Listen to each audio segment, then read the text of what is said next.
Napa-walkout na lang si Senador Rodante Marcoleta sa naging pagdinig ng Protect Committee ngayong araw.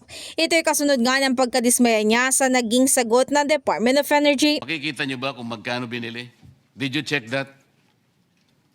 Have you done that?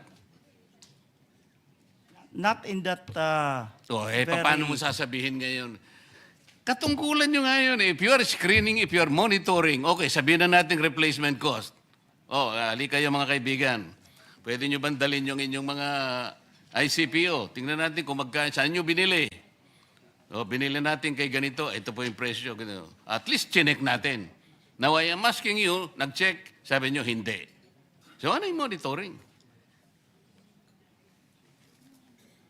This is the frustration, Mr. Chair. Salamat po. Mr. Chair. Senator, Mr. Balbuena, you want to interject? Ba't ka aalis kung frustrated ka? Wala kang sagot na nakuha. Aga namang nanawagan si Manibela Chairman Marval Buena ng refund para sa mga binili nilang langis sa kasagsagan nga na naging oil price hike nitong mga nakaraan dahil tila lumalabas daw sa pagtatanong ni Marcoleta na mukhang overpriced ang ibinenta sa kanila. Malinaw dun sa na inventaryo pa lang nila yung itinaas nila ayon dun sa pag-uusap po. Ibig sabihin, overpriced yung 2 hanggang 3 linggo na ibinenta sa aming fuel. I-refund nila yung 100 to 120% na itinaas dito kung inventaryo pa yung ibinebenta. Bago ang naging pag-walkout ni Marcoleta, maalalang dumaan pa sa kanyang mga katanungan ang mga oil companies at maging ang ilang ahensya, partikular na nga ang DOE.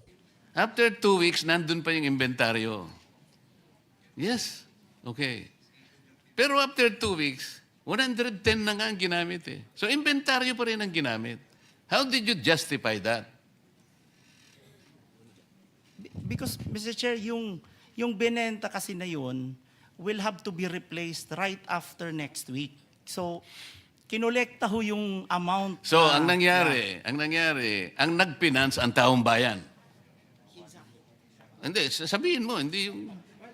That's the way. Ulitin mo, yung sinabi mo. So, Hindi, ulitin mo yung sinabi mo. yes, it's really, Hindi, yung exactly. it's passed on to Yan na nga the eh. consumers. Paano yung mga shareholders nila? Hindi sila gumagalaw? Ang taong bayan ang nagkakapitalize sa atin?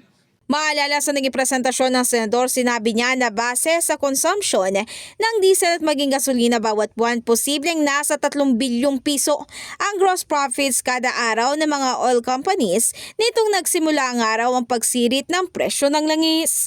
In the heart of changing lives, ako si Brigada Ann Cortas ng 105.1 Brigada News FM Manila, The Music News Authority.